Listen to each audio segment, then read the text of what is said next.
Welcome to RVA's Got Issues, a podcast about politics and public affairs in and around Richmond, Virginia. I'm your host, Rich Marr. Each episode, we'll bring you stories about what's happening here in RVA.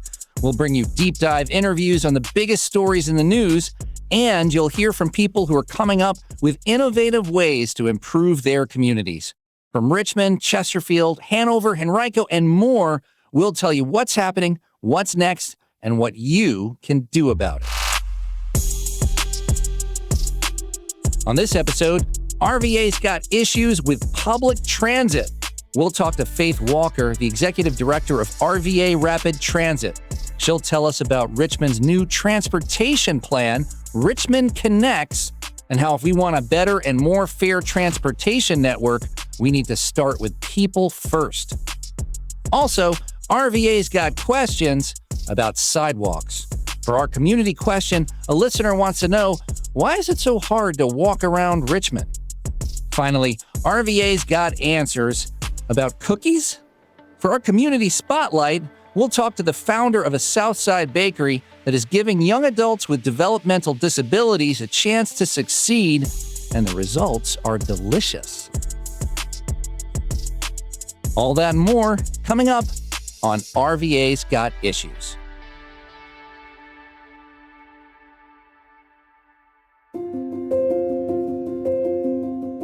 Today, RVA's got issues with public transit. Faith Walker is the executive director of RVA Rapid Transit, a nonprofit group that advocates for frequent and far-reaching transit in the Richmond region. She also served on a community advisory board for Richmond Connects, helping craft the city's future transit goals. Faith, welcome. Thank you. Thank you for having me here today. I want to talk about your work in public transit, but first we should talk about Richmond Connects.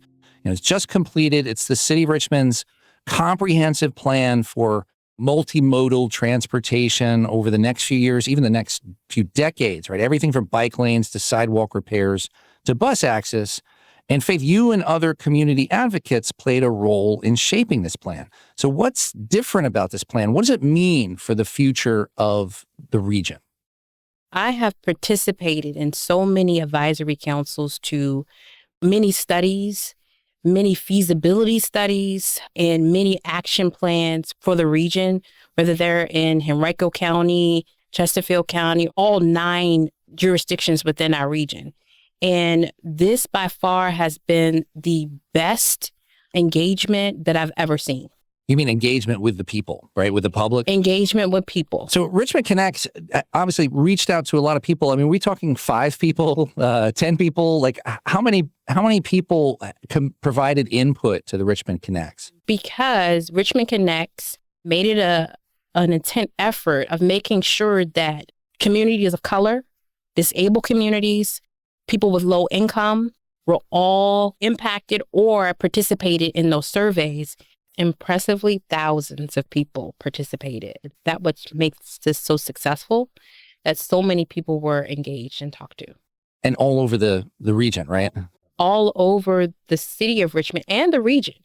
So in other words, the plan makes sure that we're not hearing from the same folks, and then the money goes to fix their problems. The money goes to make their neighborhoods better. And instead, the idea was, let's ask everybody. Let's get everybody involved. And then let's get everyone involved. And then we can actually design an action plan that brings transit and fixes sidewalks and brings transportation access to the whole city. Is that the idea? That is correct. And then also, too, versus them having quantitative, they focus on qualitative data, because a lot of times people don't feel heard. They feel like they fill out these surveys and not a lot of what they said or wanted is there's a response to. And because the way the survey and the intent behind the survey was done, I think the most need will be put in the highest priority. So public transit is just one part of the larger plan in Richmond Connects, but it's the main focus of your organization, RVA Rapid Transit, right? Making sure people have safe, reliable transit access to school, to work, to doctor appointments, grocery stores. This is something you're familiar with, right? Having lived without a car. Absolutely. In this city and in others. And so how has that experience shaped your experience on public transit? Well, not being able to just hop in a car and go, having to spend 2 to 3 hours running an errand when if I ran the errand with a vehicle can take 8 minutes, 10 minutes in my own city and where I live, that really allows me to have a perspective or a lived experience. And it allows me to be a little bit more passionate about my work. And so in the city of Richmond and in the region more broadly, right, public transit here means the GRTC, right, the Greater Richmond Transit Company. So how is that system doing? How's ridership doing? Our ridership is the highest it has ever been. And that's because of zero fare. Right now, it doesn't cost a penny for riders to utilize GRTC thanks to a zero fare policy that runs through 2025. GRTC says this is being made possible thanks to their state and local partners, including the City of Richmond and VCU, and an $8 million grant that was matched locally. In 2020, transit agencies across the United States went fare free. And as a result of that, the city of Richmond did not experience the lack in ridership as others. And is there any pushback? I mean, I know, what would you say to people who might be skeptical about their tax dollars going towards free fares on the bus, right? Nothing's free. Why should that be free? What would you say to folks like that? I've heard that. I've heard that a lot. And what I would say to that is we have to really look at the impact of zero fare in our region. It's a small portion of GRTC's overall budget. It's under 10% of their budget. And so if we're asking the most vulnerable population, we know that 70% of the folks who use public transportation are African American. And as of 2019, it was reported that over half of folks who are using public transportation make under $25,000. And so we're asking the most vulnerable population, we're asking essential workers to cover something that we as a city should be supporting. And so if we want to continue our city, if we believe in economic mobility, this is a backdoor boost in people's wages. And not to mention for the environment. If people are choosing to get out their car, this can reduce emissions. This can reduce congestion on the roads. And so there are so many factors to the amount of money that we would have been collecting in fares. I think the benefit outweighs it.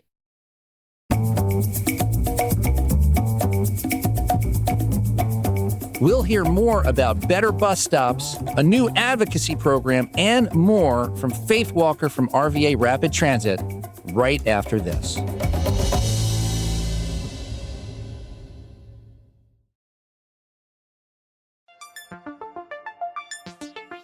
There is so much happening in the news every single day. Keep up with it all by subscribing to the VPM Daily Newscast. It's a roundup of Central Virginia's top stories in less than 10 minutes from the VPM News team. The VPM Daily Newscast is available on NPR One or wherever you get your podcasts.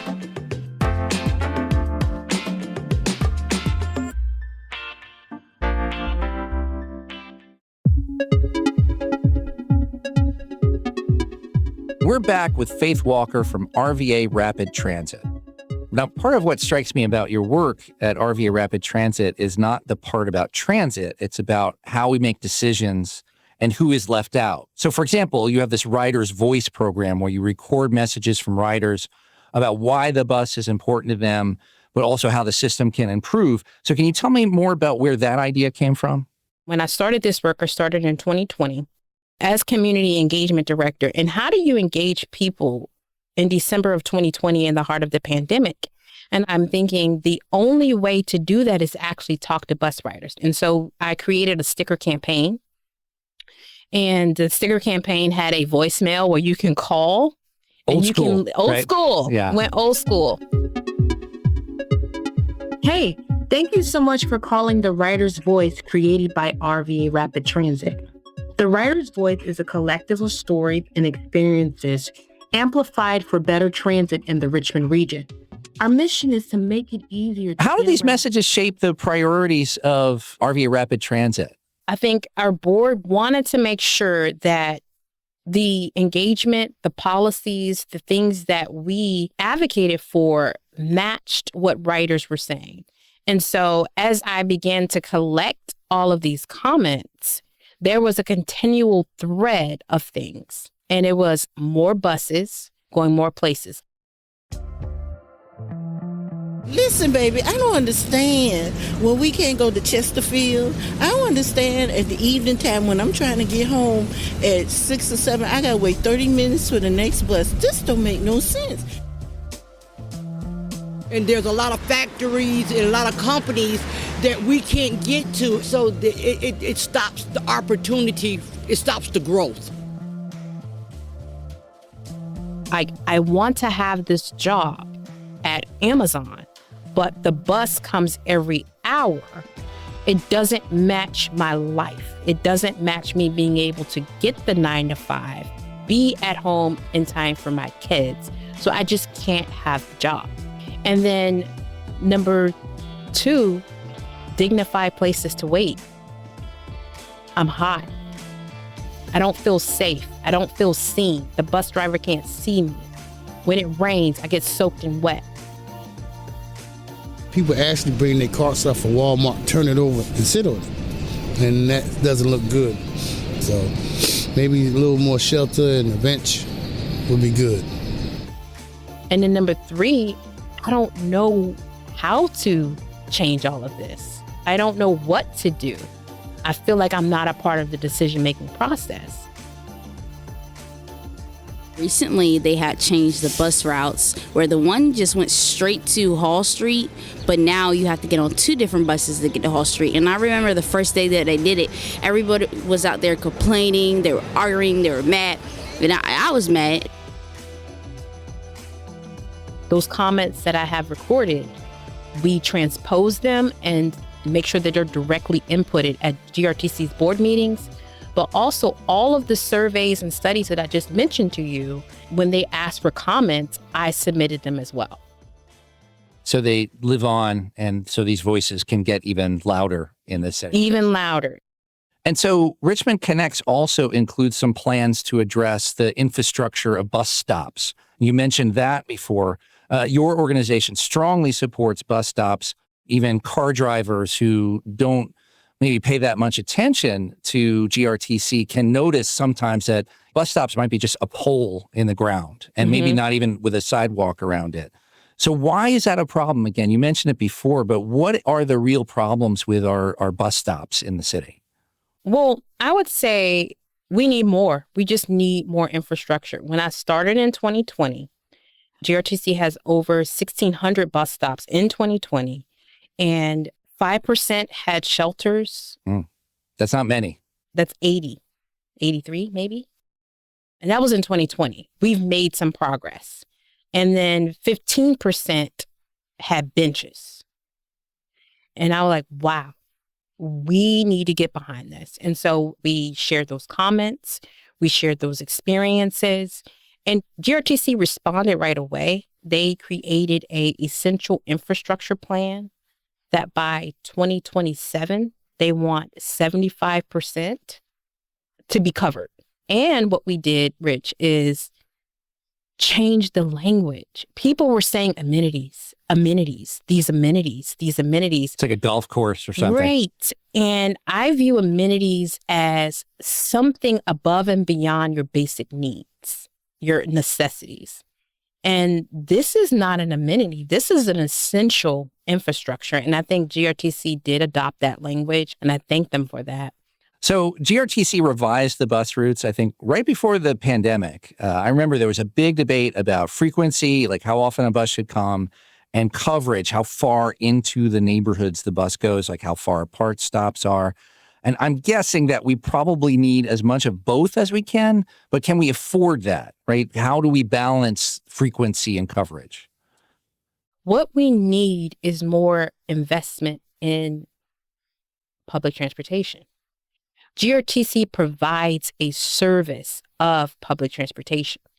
As a leader, as a person who is in charge of budgets.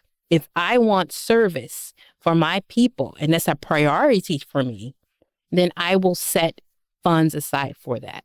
And unfortunately, I don't see that happening very much or as much as it could. So let's think about ideas for action for our listeners. We like to suggest some ways that they can get involved. And certainly if you're a transit rider, you can call Rider's Voice if you have an issue or a concern or something you want to talk about. But there's another piece here, and that's Mobility University. Can you tell us more about this? And is this a way that listeners can get involved? Absolutely. We have Mobility University that take place every May and every September. And so in this cohort, it's 5 sessions, and then we go over 8 topics. Some of the topics includes, how do I tell a story? How do I tell an impactful story? Stories is what get people to move to action. A data point can change your mind about something, but a story can change your heart about something. And we really want to change people's hearts about things. And that really solidifies the cohort because everybody gets to hear each other's stories. And then secondly, we have a course with how to write a public comment. And this course can definitely help with any issue, which I'm happy about, not just transit. And so how do you talk to city council? How do you talk to boards of supervisors? How do you talk to your delegate? How do you talk to your senator? How do you talk to your governor? And so how do you craft a statement that's impactful, that shares your story, that shares data points, and that doesn't ramble, you know? And so you build people up so that they become successful advocates, right? Yes. Faith Walker is Executive Director of RVA Rapid Transit. Thanks so much for joining us, Faith. Thank you.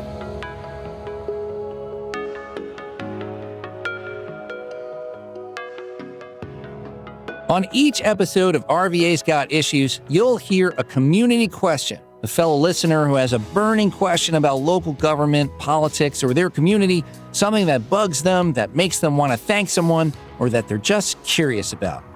For this episode, RVA's got questions about sidewalks. And helping us out here is our producer, Amber. Hi, Amber. Hey, Rich. So you've got a question from a listener? We do. This week's question is from Kyle Ottaway. I've been an enthusiastic Richmond resident for over 6 years. And one thing I've always wondered is why are the sidewalks in prominent and high traffic areas so bad? In some places, in the Fan, for example, a sidewalk will transition into a dirt path seemingly out of nowhere, or the material will degrade so badly that it's difficult to roll a stroller over it or even walk over. I've always been curious about this, and I would love for you to get to the bottom of it. Thank you. That sounds literally rough, doesn't it? Literally. Yeah, I remember my stroller days and how hard it was to get down the street. And now imagine you've got mobility issues, right? You're an older adult or you need walker or wheelchair access, and you can see some of the problems that Kyle is facing. Do you know who's responsible for keeping the sidewalks in working order? I'm going to go with the Department of Public Works. That is exactly right. It is the Department of Public Works, the DPW. They are only responsible for the sidewalk itself, not the carriage walks or the driveway stick out parts, the aprons. And homeowners are supposed to make sure that there's nothing growing into the sidewalk. But, good luck with that if you've walked around the city as well. The DPU has a budget line. They've got a risk rating. They're supposed to go around and rate all the sidewalks and prioritize the worst ones.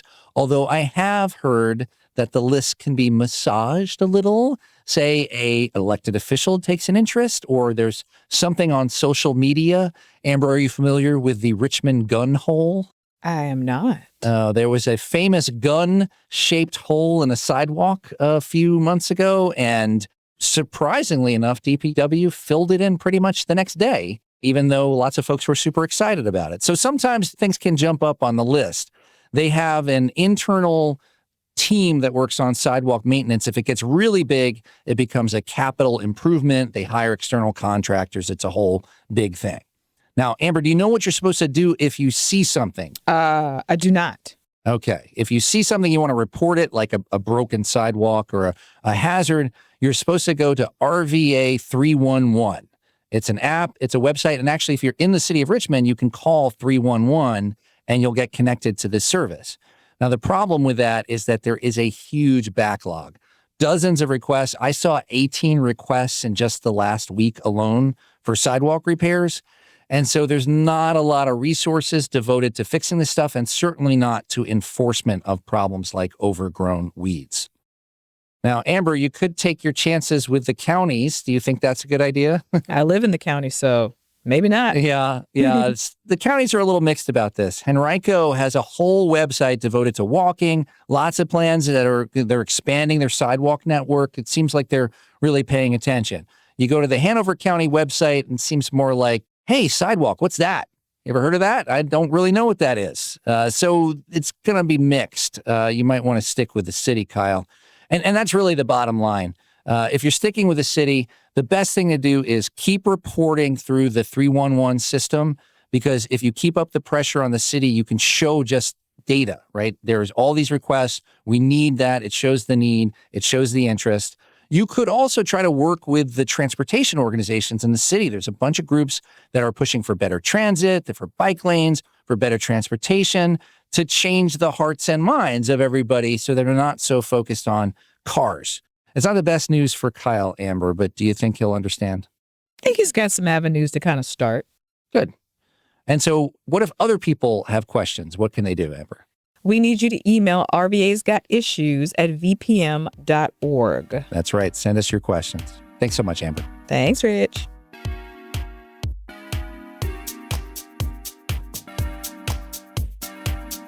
Finally, for our community spotlight, we're talking with Elizabeth Redford. Among many other things, she's the founder of the Next Move program, but more famously, she's the founder of Tablespoons Bakery in Westover Hills on the south side of Richmond. Now, Elizabeth, I've been to Tablespoons, and the cookies are really, really good, but it's not all about the cookies, is it? It is not. It is also about job training and supported employment. All right. So what is Tablespoons, and what is it if it's more than a bakery? So we're a nonprofit bakery. We do job training and supported employment. We have a partnership with the Virginia Department of Education, and about 50 young adults from area public schools join us each year for the majority of their school day, and they're actually training alongside our team. We've been able to hire some of our graduates as well, but they're doing a blend of hands-on job training and then on-site educational components. That's the supportive employment. Is that what that means? And so who are the students? Where are you getting these folks? They come from all the major school systems in the greater Richmond area. So Richmond City, Chesterfield, Henrico, Hanover, Powhatan, and Goochland. And they come to us again as part of their school day. It's a pretty fun time too, to be able to leave your school doors, to go into an actual business and learn a combination of how to run sales counter, how to work in a commercial kitchen, how to interact with customers, how to run e-commerce. These are the types of tasks that they help our team do as they report each day. And so why do we need this, right? So it sounds like a jobs program. I mean, that sounds great for kids, but why these kids? What's it for? Yeah, I think a lot of people have never even thought about the disability community in the space of employment, which is wild. But a lot of that is tied to the historical context for this particular population. So up until the 1970s, almost every single student that I work with would have been institutionalized their entire lives. So they would have not even had the opportunity to work, to be a part of their community. And we, of course, now know extensively how horrific the treatment was of folks in those particular environments. Right. But in terms of work is so much more than just having a place that you go, you clock in each day. There's the whole social construct of work. It gives us a sense of identity. It makes us feel part of a team. Of course, financial independence is a big part of that. And that's part of why we see such high poverty rates for this population. But it's also just building out a network, people who care about you, people who are connected to you, where they notice if you're not there that day, they miss you. They're going to be checking on you if you're out sick. I mean, all of that matters so much to us as individuals to feel like we have a sense of where we fit into our community, that we have friends. And for work, for these young adults, it's often a way that they're able to find friends. That's great. But why a bakery? Right. So did you think, 10 years ago that you were going to be running a bakery? Was that your goal? I did not. I grew up baking, so I knew that there was a part of the process that would be perfect for the young adults that we work with. And then, of course, it felt like such a great way to layer in workplace readiness skills, social skills, independent living skills. And being a nonprofit that already had done a lot in the job training space, we had so many wonderful corporate partners who were looking for vendors. And so we were able to then add other layers to our existing partnerships so that they could source cookies from us for different events, employee appreciation, customer appreciation, that type of thing. Do you have an example, a specific example that you can remember from your recent work that can help kind of let us understand how this operates? Yeah. So one of my favorite stories to share is about this young woman, Cheyenne, from our team. When she first started with us at the farmer's market, she had a really hard time identifying coins and bills. She's a young woman with an intellectual disability as well as autism. And that was a struggle for her. And a big part of that, too, is that she would go into these social environments where you would be, using money, and she'd start to feel kind of overwhelmed. So some of it was an anxiety piece, too. But now she's one of our top salespeople. She's able, with so much confidence, to greet our customers, look them in the eye, ask them how they are. And she is a pro at managing our register. And a lot of it just required accommodations, practice, and building that confidence. So what are you baking these days? What's the popular items? We bake a variety of different treats. Cookies, I think, is what we're most known for. In more recent years, though, we have expanded that. Muffins, scones. I love our homemade Pop-Tarts.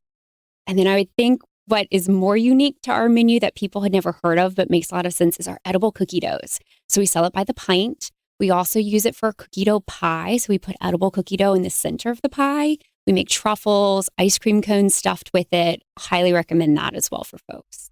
I think we need to wrap this up because I got to go get some cookie dough. Elizabeth Redford is founder of the Next Move Project and Tablespoons Bakery. Thanks for being here, Elizabeth. Thanks for having me. That's our show. Thanks to our guests, Faith Walker and Elizabeth Redford, and to listener Kyle Ottaway for his community question. RVA's got issues, and we're betting you do too. We want to hear about the issues you care about. Tell us about something exciting going on in your community, or ask us a burning question about local government. Send us an email at rvasgotissues@vpm.org. Join us next time when RVA's got issues with, well, if you want to know, subscribe to us wherever you download podcasts.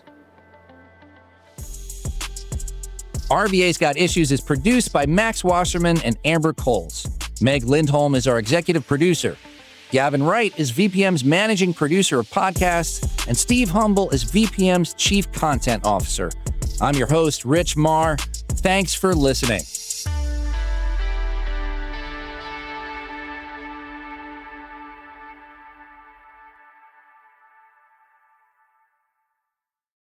I'm Rachel Martin. You probably know how interview podcasts with famous people usually go.